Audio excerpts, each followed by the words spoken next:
October 25వ తారీఖు పవిత్రమైన కార్తీక మాసంలో శ్రీమతి లతాదత్త గారి ఆధ్వర్యంలో గానగాపురం యాత్ర. వివరాల కొరకు సంప్రదించండి. నమస్తే, వెల్కమ్ టు సుమన్ టీవీ. నేను పద్మిని. ముందుగా ప్రేక్షకులకి దీపావళి పండుగ శుభాకాంక్షలు. రేపటి పంచాంగాన్ని, రేపటి రోజుకున్నటువంటి వైశిష్ట్యాన్ని ఇప్పుడు చూద్దాం. రేపు 20వ తారీఖు అక్టోబర్ నెల 2025వ సంవత్సరం సోమవారం. శ్రీ విశ్వావసు నామ సంవత్సరం దక్షిణాయనం శరదృతువు. రేపు ఆశ్వయుజ మాస బహుళపక్ష చతుర్దశి తిథి మధ్యాహ్నం 3:44 వరకు. తదుపరి అమావాస్య తిథి.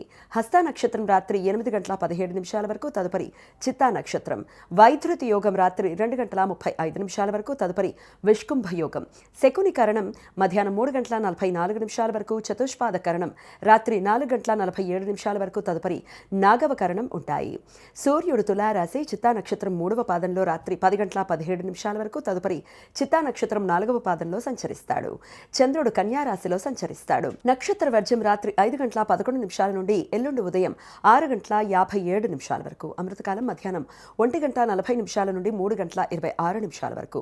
రేపు సూర్యోదయం ఉదయం 6:11 సూర్యాస్తమయం సాయంత్రం 5:51. చంద్రోదయం ఎల్లుండి ఉదయం 5:50 చంద్రాస్తమయం సాయంత్రం 5:04. అభిజిత్ ముహూర్తం పగలు 11:37 నుండి మధ్యాహ్నం 12:24 వరకు. దుర్ముహూర్తం మధ్యాహ్నం 12:24 నుండి 1:11 వరకు. మరలా మధ్యాహ్నం 2:44 నుండి 3:31 వరకు. రాహుకాలం ఉదయం 7:38 నుండి 9:06 వరకు. గుళిక కాలం మధ్యాహ్నం 1:28 నుండి 2:56 వరకు. యమగండం ఉదయం 10:33 నుండి మధ్యాహ్నం 12:01 వరకు.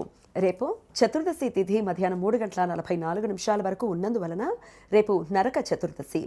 తెల్లవారుజామున 5:02 నుండి ఉదయం 6:11 మధ్యకాలంలో నరక చతుర్దశి తైల అభ్యంగన స్నానం చేయటానికి అనుకూలమైన సమయం. ఈ సమయంలో శరీరానికి నువ్వుల నూనె రాసుకుని తలస్నానం చేయటం వలన నరకలోక ప్రాప్తి నుండి తప్పించుకోవచ్చు అని భక్తుల విశ్వాసం. రేపు శ్యామ పూజ, కాళీ పూజ.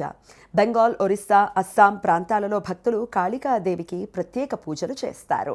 తమిళనాడు, కర్ణాటక ప్రాంతంలో రేపు దీపావళి పండుగ. చతుర్దశి తిథి సూర్యోదయ సమయానికి ముందు బ్రాహ్మీ ముహూర్తంలో ఉన్న రోజున దీపావళి పండుగ జరుపుకుంటారు. సత్యభామదేవి శ్రీకృష్ణుడితో కలిసి నరకాసుర వధ చతుర్దశి రోజు చేసినది అని నరక చతుర్దశి అని పేరు వచ్చింది. ఆ రోజు రాత్రి అమావాస్య సమయంలో దీపావళి పండుగ జరుపుకుంటారు. నరక చతుర్దశి రోజున నరకాసుర పీడ వదిలింది అని నరక చతుర్దశి తైల అభ్యంగన స్నానం ఆచరిస్తారు. అమావాస్య తిథి ప్రదోషకాలంలో ఉండటం వలన రేపు దీపావళి పండుగ. దీపావళి రోజున శ్రీరాముడు సీతాదేవితో మరలా అయోధ్య నగర ప్రవేశం చేశాడు అని భక్తుల నమ్మకం. రేపు భక్తులు సీతారామ ఆంజనేయ స్వాములను పూజిస్తారు.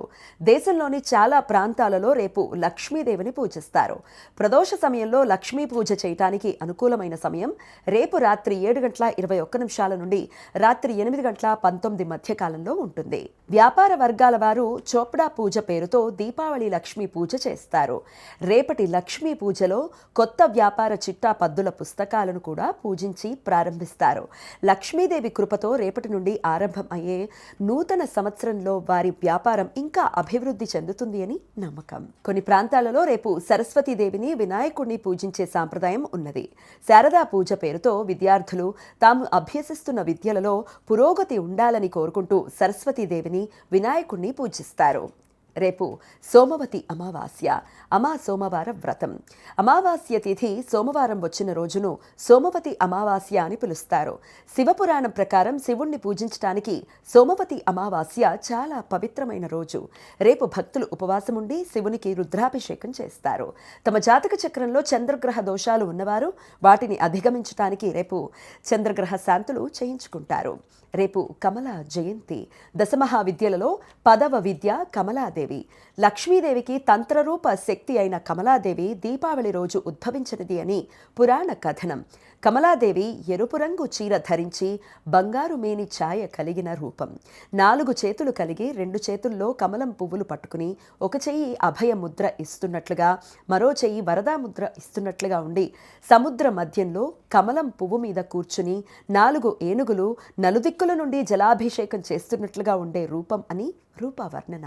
రేపు భక్తులు కమలాదేవిని పూజించటం వలన సంతాన వృద్ధి, సంపద వృద్ధి, అదృష్టం కలుగుతాయని నమ్మకం. శని పంచ సప్త శలాక వేధ రేపు రాత్రి 8:17 నుండి రాత్రి 2:56 మధ్యకాలంలో ఏర్పడుతుంది. ఈ వేధ శనిగ్రహం పూర్వభాద్ర 4వ పాదంలో సంచరించే సమయంలో చంద్రుడు చిత్తా నక్షత్రం 1వ పాదంలో ఉన్నప్పుడు ఏర్పడుతుంది. ఈ సమయంలో శుభకార్యాలు చేయడానికి అనుకూలం కాదు. ఈ సమాచారాన్ని మనకు అందించిన వారు మేడికొండూరు విశ్వనాథ్ ప్రసాద్ గారు. ఆయనకు కృతజ్ఞతలు తెలియజేస్తూ లక్ష్మీదేవి స్మరణతో సమస్త సన్మంగళాని భవంతు. నమస్కారం.